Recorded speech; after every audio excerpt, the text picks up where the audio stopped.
Hello, this video is a demonstration of the exercise of the progression of circling behaviors. So in the previous week, we worked on introducing circling an obstacle or an object such as a cone or a like a little that was a laundry basket that I had used in the last lesson, or this item, which is actually a corner marker for a broad jump. You could use a jump stanchion if you wanted to as well. All right, so hopefully you guys are doing well with getting the behavior initiated where they are offering to go around and actually bend back that same direction. So kind of as a refresher, we are wanting the dogs to offer, and here I'm setting it up just by tossing a cookie to get them off of me. We're wanting them to offer not just that, but offer bending back around. Okay, that's what we're looking for. And working on getting that both directions. So as my dog goes one way around, and probably starts on my right, he's going out and around and circling this way, off to the left, going out and around and circling this way. All right, turning the volume up on it so you can hear my audio. All right, so good. And I can reset by having him come to my hand. I can toss a cookie, and then I'm looking for him to offer that behavior. And actually there he got to exit out and come target my hand. So you can start playing with different entries and exits out. So not always is the dog going to get a cookie, but sometimes you might do a recall to your hand. All right, so now we are looking at taking this tool that we've developed and having different uses or different applications for it. So this may not necessarily apply to this class, but this is the foundation for jump wrap cues. Okay, so for verbal wrap cues at a jump.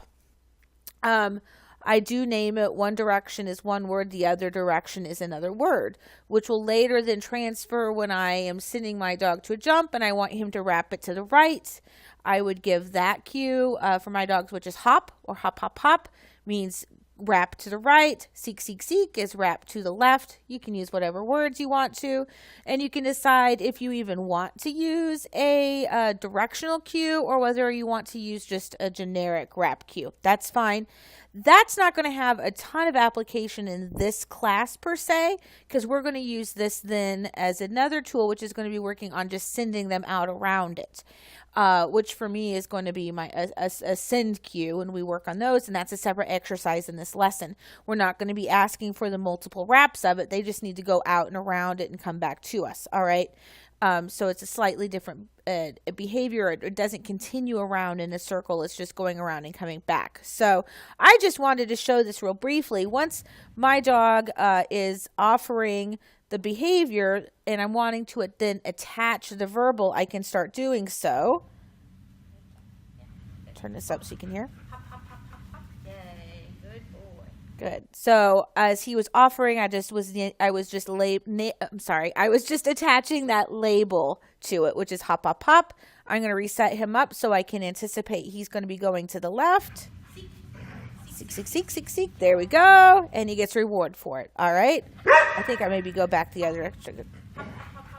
Here we go. Good. All right. So that just shows you a little bit of how you can start teaching that behavior. And again, as far as this class is concerned, I don't worry about progressing that verbally in the different directions. That's for later jump wrap skills. So you don't need to do that too much at this point with your dogs as it pertains to this class, but it's a good skill to have. What I do want to start working on for this class is the dog offering or being comfortable leaving us to go out and around it. So now I have progressed to a standing position. Oops. And I am rewarding him just for going out and around it. And notice that I'm trying not to really cue it. I'm not giving a send cue. I'm not giving a verbal cue. If anything, I will sometimes maybe lead in with that foot that I would want, and he's getting a little stuck. So I think I throw a cookie here just to get him unstuck. Oops, pardon me. All right, so he got a little stuck. So I tossed a cookie just to kind of unstick him from that sitting position he was in. And now he's offering. And so for this one, I am just rewarding for him going out and around, and I'll toss a cookie for him for that. All right. I'm not looking for a lot of speed. I'm just comfortable, or I want to know that he is comfortable leaving me to offer going around that, so that he's understanding interacting with that and going out and around it is a positive thing he's going to get rewarded for. And again, I'm not at this distance. I don't think I'm quite 15 feet back away from it, maybe like 12 feet. At that distance, it's probably the maximum distance I'd want to go with this on just waiting for him to offer. We're going to tie it into sins in a future class. But I just want him to know that offering that behavior is a good thing, and he's going to get rewarded for offering interaction with it. There he was getting a little sticky, so I tossed a cookie to kind of get him off of me to reset.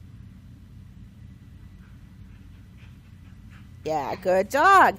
And on this one, don't get hung up on, just be patient. Don't get hung up on, oh, they're not offering it right away. Because the more you distance yourself from the upright or the item that you want them to interact with, the more they have to think about leaving you that distance to go there. But that's what we're looking for, is that they're comfortable going a distance from you to offer that behavior.